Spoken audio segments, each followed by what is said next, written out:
paintings. Lifeless images rendered in colorful goop. But at night, they take on a life of their own. They become portals to hell, so scary and horrible and gruesome that... Bart, you should warn people this episode is very frightening. Maybe they'd rather listen to that old War of the Worlds broadcast on NPR, Yes, Mother. Good, now you hold Maggie. I'm going to buy some earrings at the gift shop. The subject of our first painting tonight is the most foul, evil, vicious, diabolical beast to stalk the earth. Of course, I refer to...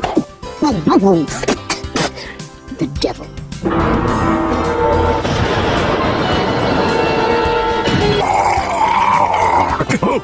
It's now to make the leap from dreams to reality. Hurry, Homer. While you were daydreaming, we ate all the donuts. Well, there were a few left, but we chucked them at an old man for kicks. All right, stay calm. Remember your training.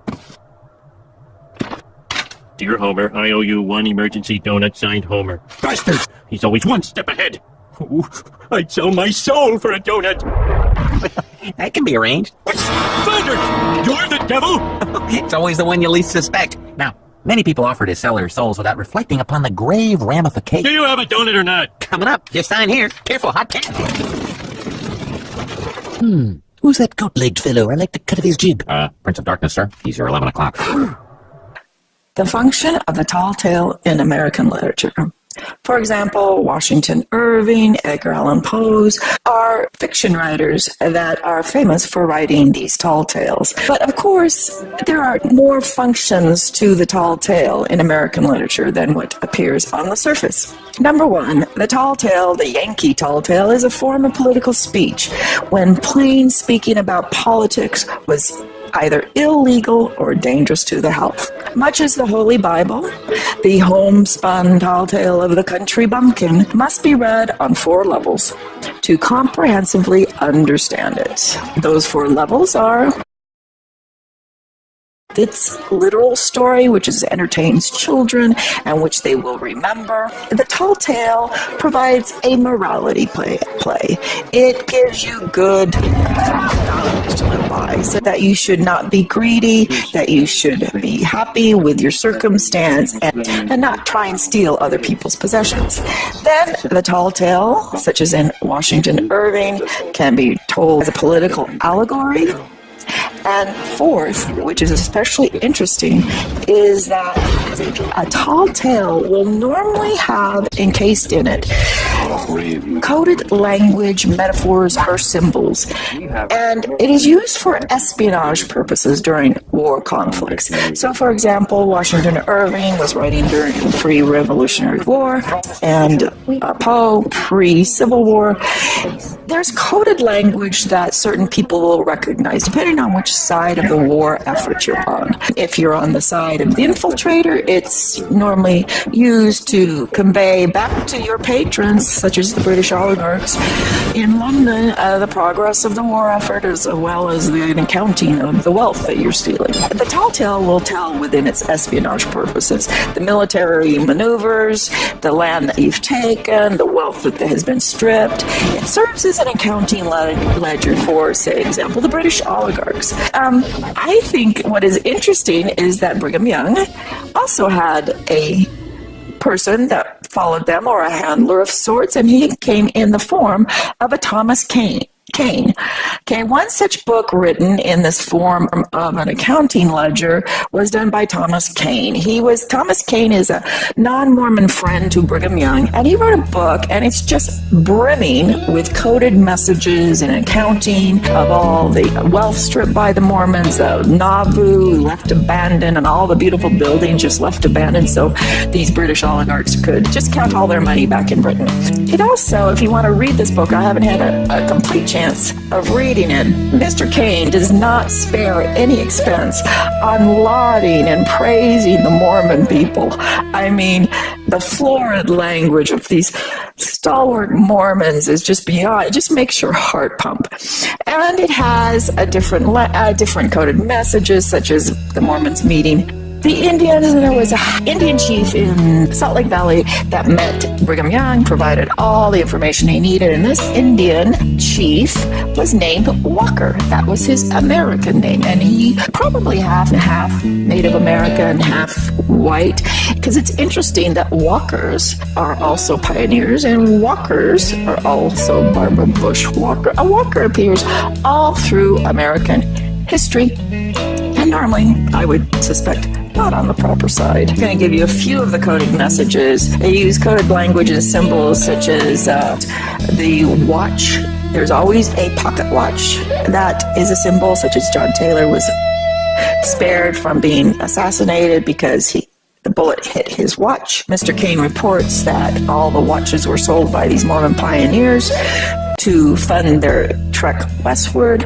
Also, there is a watch in Joseph Smith's accounting where Joseph Smith provides each of his wives, his polygamous wives, with gold watches. And of course, you have the gold watch that you're given on retirement. The watch symbol is just very, very important symbol to these British oligarchs and the Babylonian priesthood. Another one that is important that you'll see in this Book of Cain is that the Mormons hang up their ginghams and their petticoats on lines to dry out. Well, the gingham is a checkerboard. Of course, it's a checkered with red. It's a red and white instead of a black and white. But this also is a coded message, and you'll see that Gloria Vanderbilt is a altar to Ishtar, same goddess of the Babylonians, but her shrine behind her has red and white gingham. It also has watches. She has a symbol on her necklace, all pointing to the Babylonian goddess of Ishtar, and I think it's Maitani. I don't know. They're all the same forms of the goddess of the Babylonians. But these are coded symbols, and this book is just filled with them. I haven't had time to go through it. Other people need to go through it. And follow the breadcrumbs, follow the symbols. Will be their downfall. So what is the use of a tall tale? A tall tale serves the same function as political satire. Political satire that we find in Swift, doing Gulliver's Travels. Well, many have accused Joseph Smith of telling tall tales, but I'm going to show you how, generally speaking, in a time when political speech is either prohibited or dangerous to the health, most people learn to speak all tales in order to convey messages in code to each other for their own safety and their own plans. And I'm going to show you the use of the tall tale by Emma Smith herself in a comical way. And it's out of her diary, and there's a courtroom scene in which she discusses the lawyer defending Joseph Smith as being very eloquent, and then when the lawyer for the prosecution gets up, he starts to choke on his words, and suddenly he vomits, and he vomits up his words, and he vomits all over the judge's shoes, and he has been known ever since as a puke, as other Missourians also are known as pukes. Now, of course, this is a tall tale. It's done for laughter's sake, for ridicule. Here, Joseph. And here is an example of John D. Lee. Now, John D. Lee, who was a Danite and he considered himself a loyalist to Brigham Young, also writes in his autobiography and alludes to a tall tale of Joseph Smith. And this is really just showing the flowery and flourishing language used by the Smiths. He reports, John D. Lee reports that in 1843, while giving the toast, Joseph Smith raised his glass and said, raising his glass and giving a toast, and here's to all the motocrats in Missouri. May they all be confined to a stone canoe and have only an iron paddle, and a shark might eat them within the canoe, and that the shark might be thrust down to the nethermost part of hell, and the door locked, the key lost, and a blind man hunting for it. Since Joseph, in the Relief Society minutes of April 1842, identified Parley Pratt as his enemy, I thought it would be interesting to pull up Parley Pratt's Wikipedia page. And going through this Wikipedia page, my goodness, Parley P. Pratt, accomplished equally or more than than Joseph Smith accomplished in his life. And we're going to go through and see this Parley Pratt is quite the frontiersman, he's quite the author, he's quite the polygamist, he's quite everything. He shows up in Chile, he shows up in California, he shows up in, probably the Hawaiian Islands, because some of the Mormons went out there too. But this Parley P. Pratt, he accomplished probably the work of 4 or 5 people.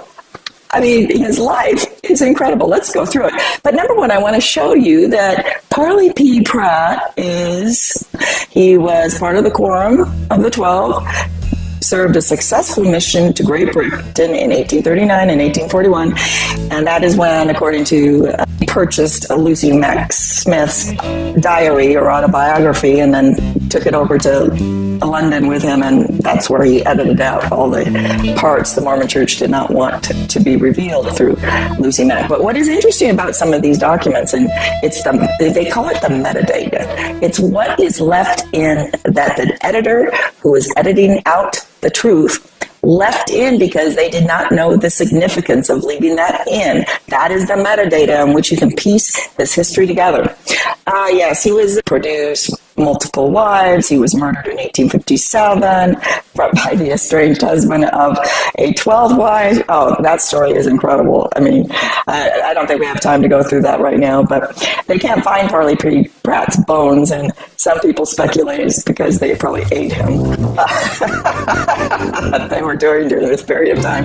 There's a lot of satire about cannibalism issued during this period of time. In fact, there's an early movie done in film school by the people that wrote the Book of Mormon play.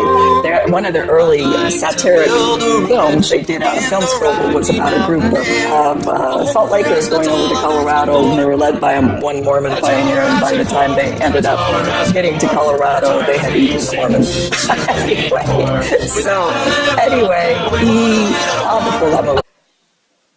He was a missionary. Let's see. He served a mission in New York, New England, Eastern Canada. And just to let you know, a mission can mean many things. There are military missions. There are secret agent missions. There are missions in which you proselytize. So when they're using the term mission, we don't know what kind of mission they're doing. So Parley P. Pratt was probably on this secret agent type of mission to Upper Canada, Toronto. Oh my goodness, he was all over the place. Pratt later served as a missionary in southern United States, England, Pacific Islands. He did South America and Chile. I mean, I don't know how he found all the time for all these travels. And then marrying 12 wives. But anyway, and being murdered by one of the angry husbands. Pratt was noted for a religious writer and poet. Anyway, here's Pratt wrote an autobiography. It was published after his death. But what interested me here, isn't this strange? Here's a dialogue between Joseph Smith and the devil that Parley Pratt wrote, and it was published. It's an 1844 short story by Parley Pratt, generally credited as his first work of Mormon fiction. So here it is, a dialogue between Joseph Smith and the devil. Generally, it says that the dialogue begins with the devil putting out handbills. All liars, swindlers, thieves, robbers, etc., pickpockets, vagabonds, filthy persons, and all other infidels and rebellious, disorderly persons for a crusade against Joseph Smith and the Mormons. And then Joseph Smith responds, and so the devil says, here's to my very good friend, this is a toast. So the devil says, here's to my good friend Joe Smith. May all sorts of ill luck befall him, and may he never be suffered to enter my kingdom, either in time or eternity, for he would make me forget that I am a devil and make me a gentleman, while he gently overthrows my government at the same time that he wins my friendship. And then how does Smith respond in Parley P. Pratt's tale? He says, Smith, here's to his satanic majesty. May he be driven from the earth and be forced to put to sea in a stone canoe with an iron paddle. And may the canoe sink and a shark swallow the canoe and its royal freight, and an alligator swallow the shark, and may the alligator be bound in the northwest quarter of hell, the door be locked, key lost, and a blind man hunting for it. I would say that's very similar, if not identical, to what was reported in John D. Lee's book, it's almost as if they had a script. And I suspect there might be something here. I think I'm sensing a pattern. So let's go see. This was done in the same tall tale story or allegory that we have the devil and Daniel Webster. So what is the devil and Daniel Webster? It's a short story by Stephen Vincent Benet. This Faustian tale was inspired by Washington Irving's short story, The Devil and Tom. Tom Walker. Bennett's story centers on a New England Hampshire farmer who sells his soul to the devil, defended by Daniel Webster in a fictional version of the famous statesman, lawyer, and orator. The story appeared in the Saturday Evening Post. But what do we have here? In desperation, Webster thunders, Mr. Stone, an American citizen, and no American citizen may be forced in the service of a foreign prince. We fought England for that in 12, and we'll fight all hell for it again. To this, Mr. Scratch insists on his citizenship, citing the presence of the worst events of the U.S., concluding through, I don't like to boast it. My name is older than this country of yours. Anyway, while defending the American citizen from the devil taking his soul, because the devil doesn't have American citizenship, the jurors are a collection of people who have done evil in the past, information of the United States. He mentions Walter Butler, a loyalist, Simon Girty, a loyalist, King Philip of Metacomet and Governor Thomas Dale, Thomas Morton, a rival of Plymouth Pilgrims, and pirate Edward Teach, also known as Blackbeard. There we have the pirate theme again. And Reverend John Smeet. He pulls in unnamed jurors like Benedict Arnold, and the judge enters John Hathorne, the infamous and repentant executor of the Salem witch trials. So that's Hawthorne, if you recall, and Joseph's ancestors were also in Salem at the time of the witch trials. So we've got pirate themes running through all these stories. Story of Joseph Smith finding the plate, pirate theme with William Kidd, Blackbeard. So on a website called Lost Mormonism, it's a collection of myths of the Mormon Church. And one of them includes the Captain Kidd myth, supposedly told by Joseph Smith initially about the golden plates. And it states here, Captain Kidd was a privateer and pirate, sailed the Indian Ocean in 1600. He attacked the huge English ship. He was marked for piracy, and several naval commanders began to hunt for him. He ditched some of his treasure in the New England area, knowing that it was only a matter of time before he was to be captured, with the hope that he could use the hidden location of the treasure to bargain for his life. Kidd was captured in Boston, and to this day, some people believe the treasure remains buried in New England. Now, you see, it's not so unusual for people to go searching for buried treasure. These myths of Captain Kidd and the pirates and all their gold bullion were well known. And these early settlers were scouring the hills for gold and jewelry, and his contemporaries were fascinated with William Kidd. According to witnesses, Joseph owned a serial publication about Captain Kidd, likely read by or listening to others in the community read about William Kidd. Eyewitnesses' accounts include Porter Rockwell state that Joseph, with the aid of his peepstone, was looking for Kidd's treasure along the Susquehanna River, and that Joseph had a vision through the stone, wherein he saw Kidd sailing up the river to hide his treasure. Joseph described in great detail where the treasure was hidden, and yet the treasure was not found. Additionally, Captain Kidd's legends may have influenced Joseph's work on the Book of Mormon, as some of the names, such as Cumorah and Moroni, appear together in the Kidd history and on the maps. Again, using the Tall Tale, of course, these New Englanders would be interested in Joseph's apparent scientific gifts at divining water, at divining metal, but also Joseph Smith could be speaking code to certain people that also were familiar with the Kidd legends and the tall tales that have been told through history. So going back to this website, Lost Mormonism, it has some interesting just gems here. And it has about magic, and here we have people with all their seer stones. And of course, Joseph told, I think it was Martin Harris, that after he initially translated the Book of Mormon, he no longer needed his seer stone to translate anything, that he could just do his own visions without the peep stone. But of course, everybody had to have their own peep stone. So here's David Whitner with his peep stone, seer stone. Hiram Page had one too, and the David Whitmer seer stone. Oh, and Joseph Smith had, these are the myths of the church during certain periods. Joseph Smith had a serpent cane. Who threw their cane on? Oh, that was Moses, threw the cane on the ground and it turned into a serpent. And this magic parchments of the magic parchments of the Smith family are there, and something like a toad.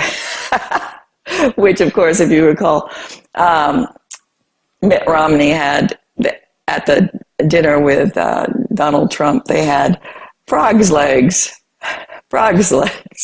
which means, the toad from all the different times the toad turns into the prince, but he never does. Okay, something like a toad. There is many different accounts what transpired on the Mormon Hill between the golden plates and the toad. Let's take a look at this one. Yes, at first it was William Kidd that told him where the buried treasure was, and then he said that there was a toad or a salamander over it, which of course is the great sailor Captain Kidd. And here's a paper written by Peter Crowley. It's called Parley P. Pratt, Father of Mormon Pamphleteering. As you know, the devil is a pamphleteer, such as Benjamin Franklin was a pamphleteer. And this is how they communicated their revolutionary ideas to the citizens, is through these pamphleteering, and the printing press allowed this kind of communication to go on. But if you pamphleteered and using coded messaging that everybody recognized on your side of the game, and then it was used for political espionage purposes over it. So there's that one. But the one I really thought was interesting, let's take a look here, is this one with Brigham Young. Brigham Young poisoned. And that caught my eye because he died suddenly, they state, in 1877. And part of the belief is that he may have been poisoned. And in these writings during the 18th century, you know, the Jesuits' favorite method of killing people was through poison, and that's how many of the presidents were killed, assassinated by the Jesuits during the period leading up to trying to get the Federal Reserve or the central bank reinstated by the British oligarchs here in the U.S. They just poisoned presidents that didn't comply. But here, Brigham Young poisoned. In August 1877, within a week of becoming ill, Brigham Young unexpectedly died. They officially stated the cause of death was appendicitis, although those close to him believed his sudden illness showed signs of arsenic poisoning, which is the favorite method, as I stated, of the Jesuit assassinations. Today, the continued speculation is Young may have been poisoned, pointing to evidence of Young's intended dynastic takeover. Young had ordained 3 of his sons to be apostles, including one at age 11. These young men were seen as a threat to the other apostles in the line of succession. And what occurred during this period of time is that Brigham Young, in order to try and have his sons become the prophet or take over his rule, Brigham Young excommunicated Orson Pratt and then admitted him to the apostleship a week later. But he did not give him equal seniority. I just heard this in an interview. Did not give him equal seniority. And so that really, as you can understand, Orson Pratt and Brigham Young were partners in crime, in writing polygamy and writing, assassinating Joseph Smith. Orson Hyde was named by Joseph Smith to the Relief Society as one of his arch enemies. And later on, he stated that Brigham Young, if Brigham Young ever took over the church, he would lead the church to hell. So what would keep Orson Hyde from not killing or poisoning Brigham Young? I mean, they're both inveterate killers. I think that Brigham Young kind of overstepped his bounds, especially with the rest of the 12. And the other coded message here is that Lucy Smith's children also died of quick kinds of death after being ill for 1 week at a time. 1 week, they would start vomiting, and then they would linger for about a week and then died. I believe Samuel Smith died that way. Some of her other children also died that way. But how she coded it was they died of a quick consumption. So when anybody dies of a quick consumption, that usually means it's coded for a strong belief that they were poisoned. And here he died of, obviously, a quick appendicitis. So, and here's an article right on topic of Mormon literalism. It's a pathological literalism that is a bit embarrassing, and it really inhibits our scholars from giving the most colorful, enriching tales of this very tumultuous period. It misses the architecture, the bones of what was going on, because Mormon scholars are just trying to prove that Joseph Smith practiced polygamy, and others are just trying to prove that Joseph Smith lied, and now the church is... No one's lying if you understand that these writings and these stories and these tall tales were political messages, were espionage. They were tall tales to deliver essential messages to those of your compatriots. And Parley P. Pratt was using political humor, but also Joseph Smith in his tall tales of treasure hunting, etc., etc. It's all done to, number one, comic relief, but number two, it is how people spoke in this era where political language was dangerous. It was dangerous, and you could not trust others. So here's a article done, I think, in Sunstone, but it's the humor of Mormon seriousness. And again, I have not yet read this, but I'm just referring this to you. Mr. Richard Craycroft writes about how humorous, okay, let me try that again, how humorous the humorless Mormons are, because they don't catch the most, belly laugh, open mouth laughing, the humor of these early pioneers. It was done with tongue stuck firmly in their cheek. And if you don't realize what is actually happening and what that coded message means and what it's trying to convey, you miss the whole purpose of the writing. Such as Parley P. Pratt being able to be in 5 different parts of the globe at one time, editing and creating all these enriching stories. Yeah, okay. Church, if kept in balance, can help us live in better harmony with ourselves and our ideals. A truer word has never been stated. Dear Richard Craycroft, I applaud. Realizing that the Tall Tale is written under pen names, so too does the Tall Tale the authors usually use pen names. And going to the Wikipedia page of Parley P. Pratt and his alleged authoring of the dialogue between Joseph Smith and the devil, I put the 2 quotes side by side, the toast. Now, the toast to the devil made by Joe Smith and the Devil in 1844, a short story by Parley P. Pratt, is generally credited as the first work of Mormon fiction, a piece of closet drama. It begins, toast the devil, who, of course, the devil, as you recall, is a pamphleteer, as is Parley Pratt. Smith, here's to his satanic majesty, may he be driven from the earth and forced out to sea in the stone canoe with an iron paddle, and may the canoe sink and a shark swallow the canoe and the royal freight, and an alligator swallow the shark, and may the alligator be bound to the northwest corner of hell, and the door be locked, key lost, and the blind man hunting for it. That's Pratt's version. And John D. Lee's version, which was edited in 1904 by Mr. Lewis out of New York, Joseph also had a sharp tongue. And on the 4th of July, 1843, he raised his glass to a toast. And he said, here's wishing that all the mobocrats of the 19th century were in the middle of the sea in a stone canoe with an iron paddle, and a shark might swallow the canoe, and the shark be thrust into the nethermost pit of hell, the door locked, and the key lost, and the blind man hunting for it. Well, it's undeniable. Almost identical. So let's put them side by side, and I'm going to interpret these signs and symbols and what they mean.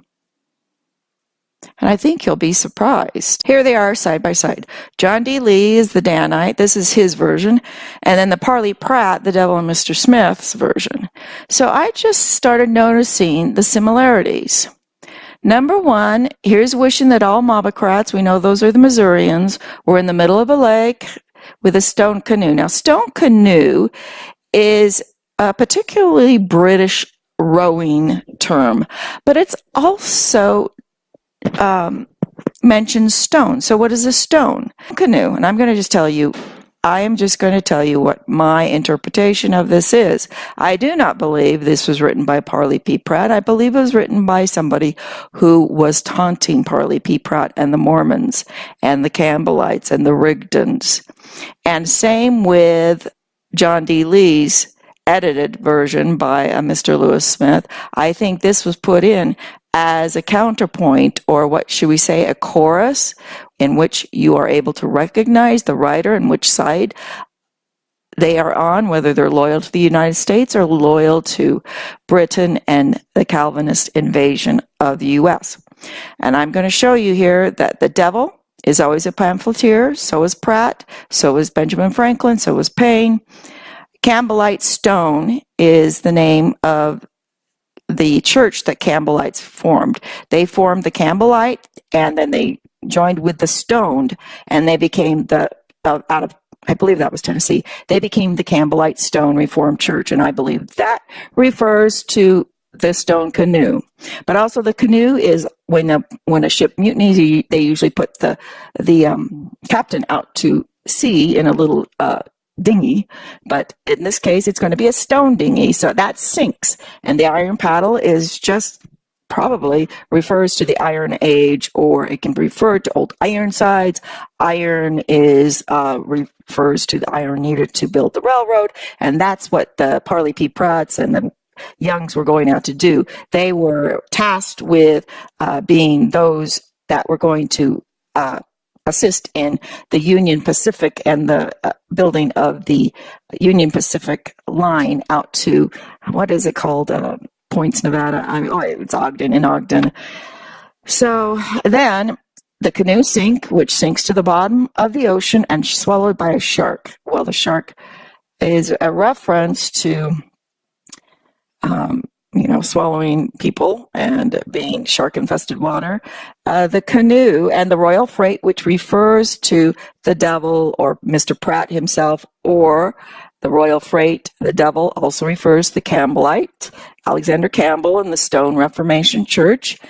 But the shark, which they like to refer to them by sharks, is also swallowed a second time by an alligator, which of course we know is an Egyptian allusion.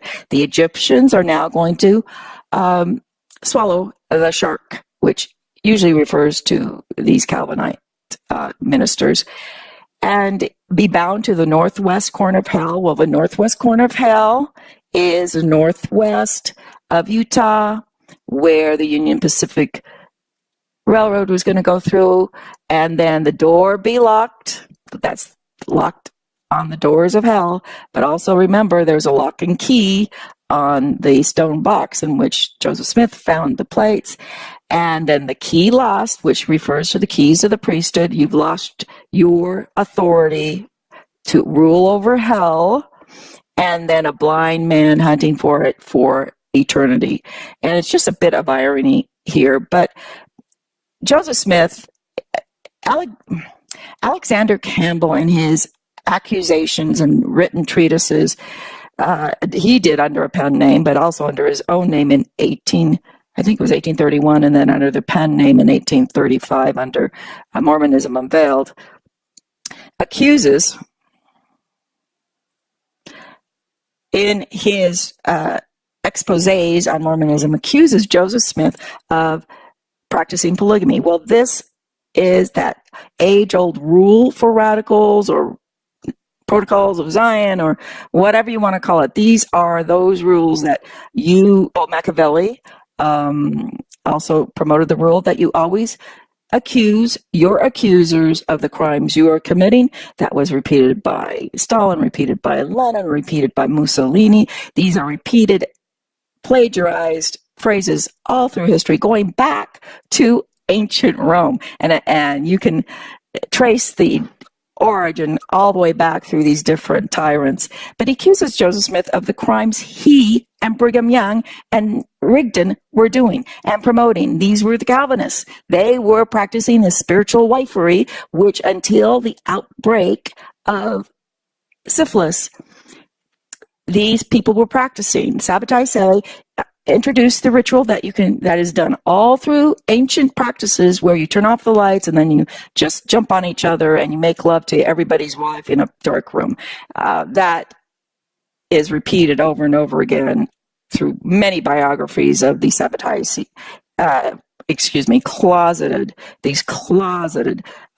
Sabbatai Frankists.